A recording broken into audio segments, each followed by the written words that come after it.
O, tulo ka buok pari. Nakita nila ilang dagway, dito na sila sa atubangan ni Senyor San Pedro. Asa ginadapit? Ha?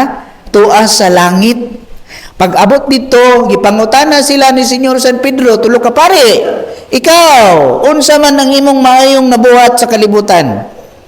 Ang usa nito bag, ako, Senyor San Pedro, taas kaayong listahan, daghan kaayo ko bunyagan, sakramento sa bunyag, dili mayap. Kay, no, isa nga, unsa may mo ebidensya? Gikuha niya ang sa dako kaayong bag, o gikuha niya ang daghang kaayong mga libro, baga kaayong mga libro. Dito ang mga listahan, no? Book of Records sa tanan niyang nabunyagan. Wow. Ni pangutana, ikaw sa kapari, unsay mo nabuhat sa kalibutan? Ug niingon siya, ako, Senyor San Pedro, ang akong nabuhat.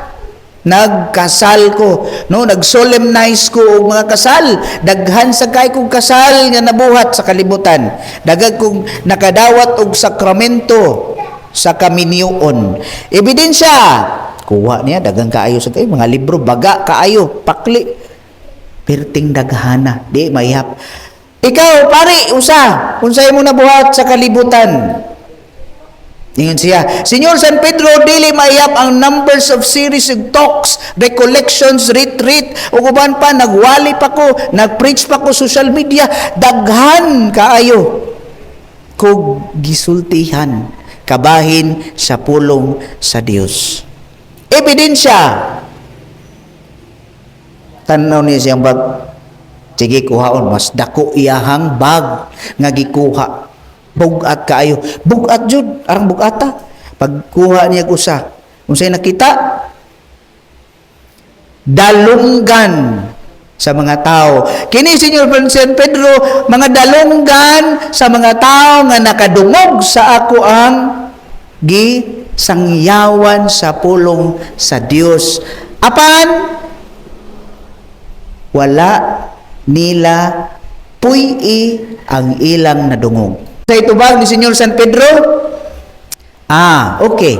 So daghang dalunggan nga nakadungog sa imong sangyawan, apan wala nakapuyo sa ilang nadungog, pareho ra day na sa imuha.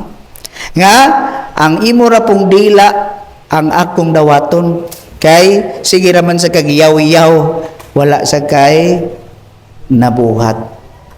In general sense, ang buhat maoy maghatag og ebidensya sa imuhang kaayo. Mga igsoon, sa atong ebanghelyo, ang gipasabot sa mga liso. Kani ang pulong sa Dios nga gitisok sa atong tagsa-tagsa ka mga kasing-kasing. Ang liso nga hinaot unta makadulot sa ato ang kinaiyahan. Dili paigo ang atong pagpaminaw, pagsimba kanunay, pagtambong misa kung wala nato gipuy-an sa kinabuhi. Kay gingon pa ni Santiago, ang pulong, ang imong pagtuo, kung wala pinasubay sa imong maayong buhat, patay. So hinaut unta dili kita mga patay dire sa atong pagtuo.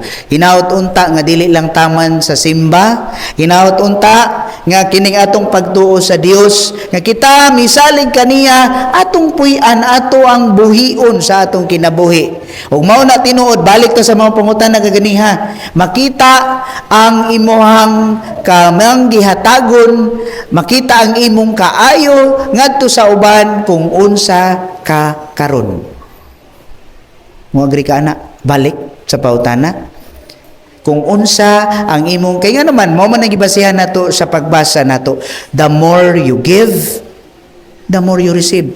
Di ba? Mutuo mang gyud mo ana. So imuhatag kag 100 sa uban, mubalik na nimo 100-fold. Meaning to say 1,000. Dili 100 more than, the more you give, the more you receive. Muhatag ka gamay, mubalik nimo dako kayo, daghan, pilo-piloon pa na. So meaning to say, kung ganahan di ay kang madaghan ang grasya nga imong madawat, first things first, empty yourself, give out, help out, kalimti imong kaugalingon, kay ang Dios maoy muhatag kanimo sa tanan, sobra-sobra pa. O kina ang atong ebanghelyo karon, kining liso nga mao ang pulong sa Dios nga atong nadungog karon, hinaot dili taman lang sa dunggan. Hinaot dili lang taman sa atong pamalandong, kundili puy-an. Kundili buhaton, kinahanglan naay buhat, kinahanglan ay ang grasya sa Dios dugay na niyang gipadagayday kanatong tanan, kinahanglan kita usab mo cooperate, mo participate kita sa iyang grasya, no? Meet halfway. Sobra pa gani sa halfway ang gibuhat sa Ginoo kay ngano, sige na siya paabot nato pero kita maoy wala maning kamot sa pagbuhat sa kaayo. Ug ginaot unta nga kini atong nadungog karon nga pulong sa Dios mutubo og mulambo diha sa ato ang Kristohanon nga kinabuhi. Ug hinaut unta kini mamunga sa kaayo ngadto sa uban.